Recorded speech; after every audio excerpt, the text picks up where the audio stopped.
RCR, la red que comunica y une al Perú. Vamos a establecer comunicación esta hora con la doctora Alicia Abanto y a la Junta para la Administración Estatal de Defensoría del Pueblo, y le agradecemos la cortesía que tiene con RCR. Qué gusto saludar a la doctora Abanto, muy amable. Muy buenos días, señor Hernández. Un gusto poder conversar con usted y con los oyentes de RCR. La preocupación por el tema del oxígeno medicinal es cada vez más preocupante en el país, ¿no? En realidad este es un tema que se ha vuelto inmanejable, y en tal sentido, a través de un comunicado, la Defensoría del Pueblo ha solicitado al gobierno y a las autoridades competentes que urge facilitar el acceso al oxígeno medicinal y orientar al público sobre su uso. ¿Qué es lo que está pasando en estos momentos? ¿Cuál es la evaluación que ustedes tienen, doctora Abanto?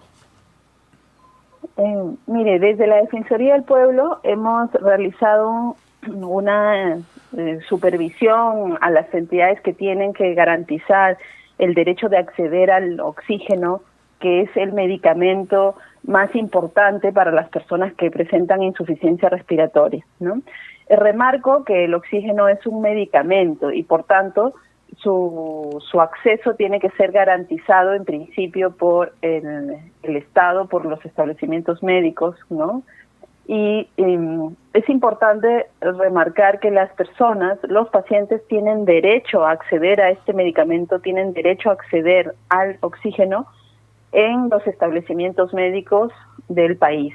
Para eso nosotros le estamos sugiriendo a las personas que las familias que necesiten oxígeno en principio deben revisar el listado que está publicando Su Salud, ¿no? Donde todos los días se está publicando un reporte de la disponibilidad del oxígeno en los establecimientos médicos que tienen zona COVID, del sector público y del sector privado.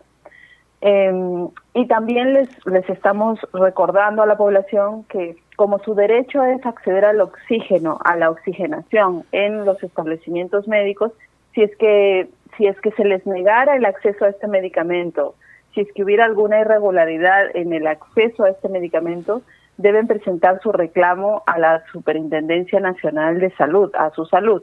Y si esta entidad no interviene adecuadamente o no investiga o no cumple con su función, las personas también pueden recurrir a la Defensoría del Pueblo, porque nuestra institución va a seguir trabajando sin parar durante esta cuarentena. Más bien nosotros estamos desde la Defensoría del Pueblo publicando en nuestras redes sociales todos los teléfonos, los celulares, las líneas de atención, incluso los correos electrónicos y las plataformas para presentar los reclamos. Para presentar un reclamo a la Defensoría del Pueblo, en verdad, hay múltiples formas y es muy fácil de acceder. Hay otro aspecto que quisiera también remarcar, es que nos preocupa bastante desde la Defensoría del Pueblo ver que en algunos lugares hay muchas personas que están más bien quedándose en casa y que no están recibiendo el servicio en los establecimientos médicos, ¿no?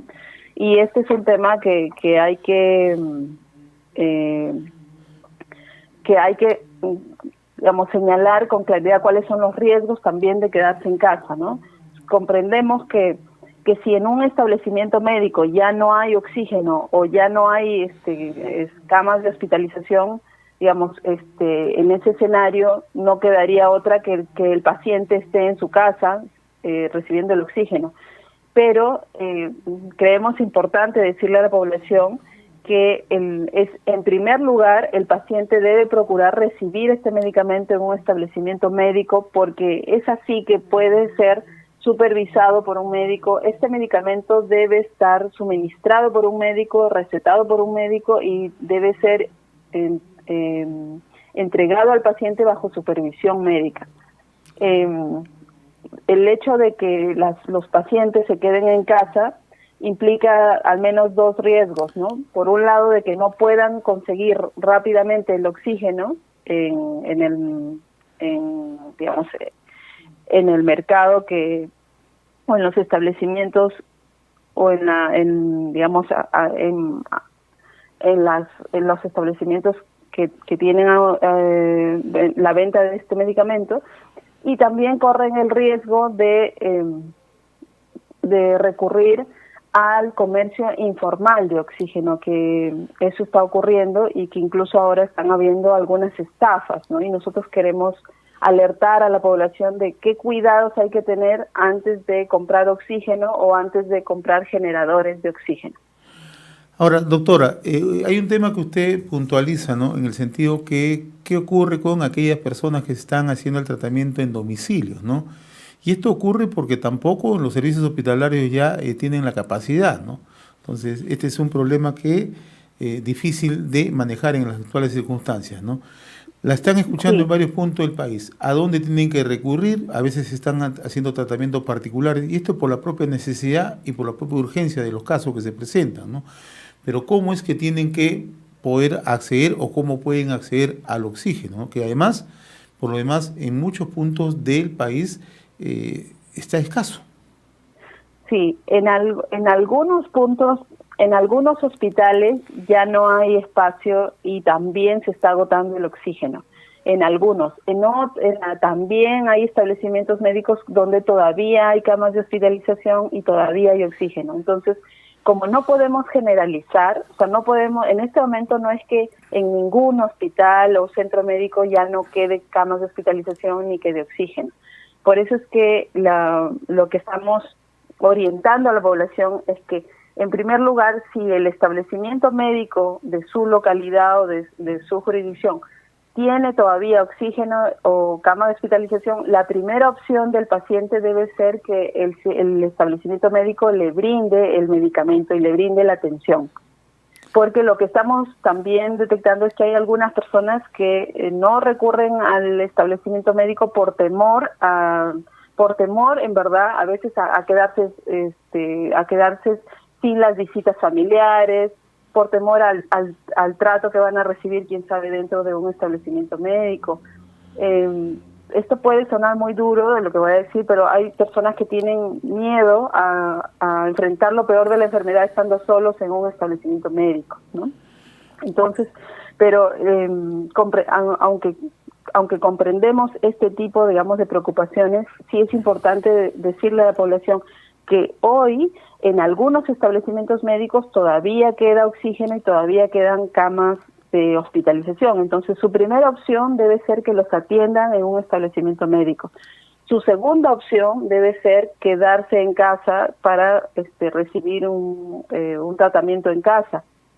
Pero quedarse en casa implica algunos riesgos, ¿no? Porque, como ya le decía, primero está el hecho de conseguir el oxígeno, y hay un mercado informal donde se está vendiendo oxígeno que a veces no es de buena calidad, o los balones tampoco son específicamente los cilindros, quién sabe, incluso no son cilindros seguros, o es difícil incluso encontrar el propio medicamento, ¿no? Eso es por el lado de, claro. Nosotros le estamos pidiendo sobre este punto, para que la población tenga más información sobre dónde comprar, dónde no comprar.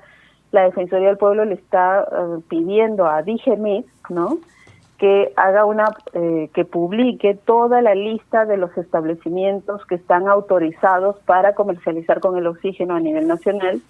Y también hemos notado que se han empezado a hacer, digamos, vemos con interés, y lo queremos resaltar, es que Su Salud ha empezado a reportar, a hacer un reporte diario de establecimientos donde se puede evidenciar si tiene o no tiene oxígeno. Entonces es importante que las personas también puedan revisar esta información, pero principalmente que estas entidades, tanto DIGEMIT como Su Salud, puedan difundir esta información de manera masiva y explicarle a la población cuáles son los cuidados que hay que tener con relación al oxígeno que se compra fuera de que se compra, digamos, fuera de los establecimientos de salud, ¿no? Ahora, otro aspecto, doctora Abanto, es el tema de los medicamentos, ¿no? Para nadie es una sorpresa que nuevamente empezó la especulación.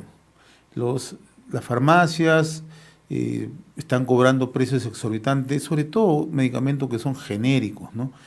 ¿Cómo manejar el control en estas circunstancias? ¿Cuál debe ser el papel de DIGEMIT? ¿Qué está haciendo en este caso la Defensoría del Pueblo? Y con relación a los medicamentos y para prevenir que haya especulación, la Defensoría del Pueblo también le ha recomendado a DIGEMIT que intensifique la fiscalización de todos los establecimientos que tienen que reportar los precios al observatorio que existe de precios sobre medicamentos, donde además también se debe reportar los precios del oxígeno medicinal. Tal vez muchas personas todavía no conocen, pero quisiera yo remarcar que existe en nuestro país un observatorio de precios de medicamentos. Está en una página web, ¿no? que en todo caso se puede encontrar por Google, y en este observatorio de precios se tiene cada botica, cada farmacia, ¿no? O cada centro autorizado para comercializar con el oxígeno medicinal tiene que reportar el precio. Entonces, la Defensoría del Pueblo lo que le está recomendando a DIGEMIT es que difunda el observatorio de precios y que también haga reportes de la evolución que tienen los precios de los medicamentos. Pero de otro lado también nosotros hemos estado insistiendo a todos los prestadores de los servicios de salud, a los gobiernos regionales, al MINSA, a eSalud, a que cuenten con la disponibilidad de los medicamentos, porque en la primera ola uno de los problemas que hubo en algunas regiones es que los medicamentos básicos para atender a los pacientes con el coronavirus, ¿no?, con la infección del COVID-19, empezaron a escasear en la primera ola. Entonces, esa es una amenaza que también tenemos en esta segunda ola, de que algunos medicamentos que necesitan los pacientes también puedan escasear, ¿no? Entonces, hay ahí un aspecto que nosotros insistimos a las autoridades de salud a que se haga todos los esfuerzos que sean necesarios para que no escasee ni el oxígeno medicinal, que es un medicamento, ni tampoco los otros medicamentos que necesitan los pacientes que tienen infecciones graves o muy graves de COVID-19. Lo que usted señala, ¿no? Hoy no escasean los medicamentos, lo que pasa es que han elevado los precios, ¿no? Por ejemplo, yo le pongo un caso, enoxaparina, que es una ampolla que tienen que aplicar cada 24 horas, ¿no?, que lo recetan los médicos, ¿no?, que cuesta 10 soles en las farmacias, en las inmediaciones justo del hospital COVID, cuesta en la zona este en Lima, cuesta en estos momentos 45, 50 soles. Eso es la realidad. Entonces, ¿cómo Sí. controlar eso? Lo que pasa es que en nuestro país no hay control de precios.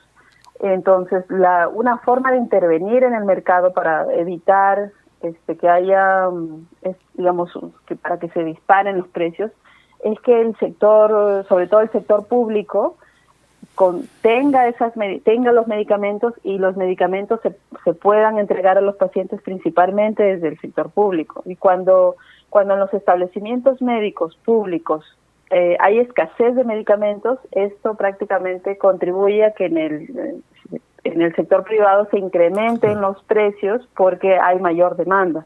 Entonces, por eso es que hace un momento le comentaba que desde la Defensoría del Pueblo le insistimos a las autoridades del sector público para que se garantice la disponibilidad de los medicamentos. Además, es importante que los pacientes insistan a sus autoridades, insistan en sus establecimientos médicos que les tienen que brindar los medicamentos, ¿no? No debemos de caer en la idea de que siempre hay que recurrir primero finalmente recurrir primero a las farmacias que están fuera de los hospitales, ¿no? Los hospitales tienen la obligación de entregar los medicamentos a los pacientes. Entonces, si hay algún hospital o establecimiento médico que no tiene los medicamentos, también eso debe ser materia de queja de las personas ante su salud. Su salud es el organismo supervisor de los establecimientos médicos. Si no hay, finalmente, si no nos quejamos ante su salud, pues estos problemas de falta de medicamentos y de incremento de precios van a seguir, ¿no? Entonces, a veces no se presentan también las quejas y eso no contribuye. Pero es un problema real, es una amenaza de la segunda ola. Y hablando de segunda ola, también desde la Defensoría del Pueblo quisiéramos dirigirnos en este momento a todo el público que nos escucha para pedirle su mayor compromiso con con el cumplimiento de las normas, ¿no?, que se tienen que acatar durante estos 15 días. Nos consideramos que es muy importante que haya un compromiso de la población en el uso correcto de la mascarilla que cubra nariz y boca, en el respeto de todas las reglas que implican el distanciamiento social, evitar reuniones familiares, de ninguna manera fiestas, ¿no? Y tener en cuenta que actualmente incluso las sanciones van a ser más severas para quienes reincidan y no cumplan las reglas, porque si no frenamos el contagio, ¿no?, las cuarentenas van a tener que prolongarse. Entonces, las cuarentenas, los confinamientos son muy duros para la población y tenemos que ser, en verdad, muy conscientes de que si hay un esfuerzo masivo y frenamos los contagios, las cuarentenas ya no tendrán que ser necesarias, ¿no? Pero si no cumplimos, si es que no se cumplen las reglas y no se bajan las cifras, va a ser muy difícil frenar o evitar pues las cuarentenas, que son medidas que implican también una afectación muy grande para la población, ¿no? Es momento de sumarnos todos a un esfuerzo por el hecho para que esta cuarentena realmente logre su finalidad, que es que las cifras de contagios empiecen a disminuir. Muy bien, doctora Alicia Abanto, yo le agradezco infinitamente esta comunicación y sobre todo esos consejos y la forma como está trabajando la Defensoría del Pueblo, ¿no?, en una situación tan dramática que estamos viviendo en nuestro país. Le agradezco la gentileza. Estaba con nosotros la doctora Alicia Abanto, adjunta para la Administración Estatal de la Defensoría del Pueblo. Muy amable como siempre. Gracias a usted también. Gracias. RCR, la red que comunica y une al Perú.